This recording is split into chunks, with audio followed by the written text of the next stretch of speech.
जय श्री कृष्ण। आज हम आपको सुदामा जी और श्री कृष्ण भगवान की मित्रता के बारे में कुछ बताते हैं। कहते हैं कि सुदामा जी जो थे उन्होंने कृष्ण जी के चने खा लिए थे और कृष्ण जी को बताया नहीं, इसलिए सुदामा जी दरिद्र हो गए। लेकिन एक और बात है जो शायद किसी किसी को ही पता है, और वो बात यह है, कृष्ण जी और सुदामा जी जब सांदीपनी मुनि के पास पढ़ने जाया करते थे तो एक दिन शिक्षा ग्रहण करने के बाद सुदामा जी और कृष्ण जी खेलने के लिए कुटिया से बाहर निकल गए और कृष्ण जी थोड़ा आगे चले जाते हैं, दूर निकल जाते हैं। सुदामा जी कुटी के नज़दीक ही रहते हैं। इतने में क्या देखा कि दुर्वासा ऋषि जो हैं कुटिया के नज़दीक आके और अंदर प्रवेश करते हैं और गुरु माँ से याचना करते हैं। कहते हैं, गुरु माँ, कुटिया में अगर कुछ खाने के लिए रखा है तो दे दो, हमको भूख लग रही है। तो गुरु माँ जो थी कृष्ण जी से बहुत प्यार करती थी और उन्होंने एक पोटली में थोड़े से चने बांध करके पोटली में जो थे वो कुटी में रख रखे थे। और दुर्वासा ऋषि कह दिया, मुनिवर, आज हमारी कुटिया में कुछ भी खाने के लिए नहीं है।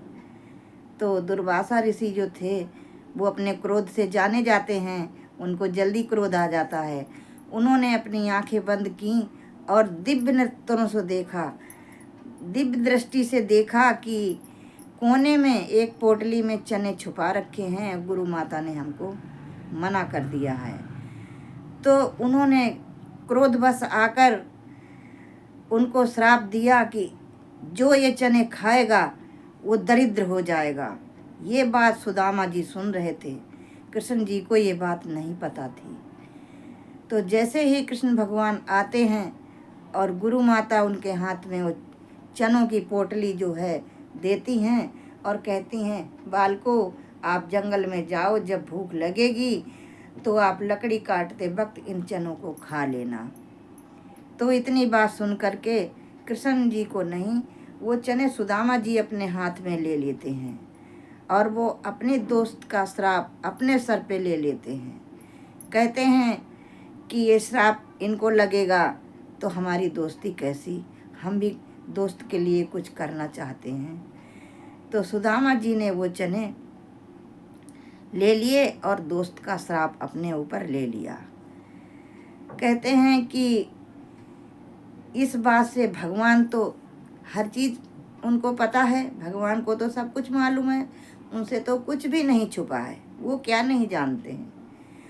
और कृष्ण भगवान जो थे अंदर ही अंदर तड़पते रहे। उनको लगता था, देखो सुदामा जी ने श्राप हमारा अपने ऊपर ले लिया है, इसी कारण ये दरिद्रता भोग रहे हैं। तो आइए इसी के ऊपर एक भजन सुनाते हैं, सुनिए। जय श्री कृष्ण। बोलो जय श्री कृष्ण।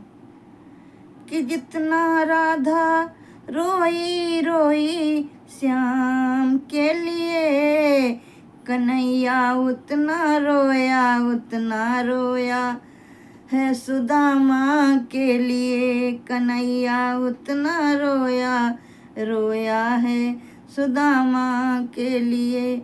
यार की हालत देखी उसकी हालत पे रोया, यार की हालत देखी उसकी हालत पे रोया।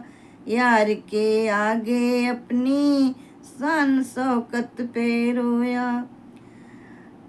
ऐसे तड़पे जैसे समा परवाना के लिए, कन्हैया उतना रोया है सुदामा के लिए। यार को गले लगा कर बात कर के रोया। यार को गले लगा कर बात कर के रोया। अपने बचपन को याद कर के रोया। रीढ़ था अनमोल श्याम दीवाना के लिए, रीढ़ था अनमोल श्याम दीवाना के लिए, कन्हैया उतना रोया रोया है सुदामा के लिए। कि जितना राधा रोई रोई श्याम के लिए, कन्हैया उतना रोया रोया है सुदामा के लिए। पाँव के छाले देखे दुख के मारे रोया, पाँव के छाले देखे कि दुख के मारे रोया। पाँव धोने की खातिर खुशी के मारे रोया, पाँव धोने की खातिर खुशी के मारे रोया।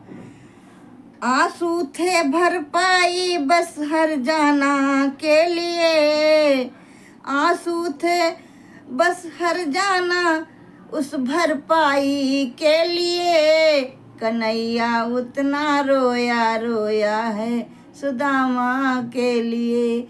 कि जितना राधा रोई रोई श्याम के लिए, कन्हैया उतना रोया रोया है सुदामा के लिए। बोलो जय श्री कृष्ण।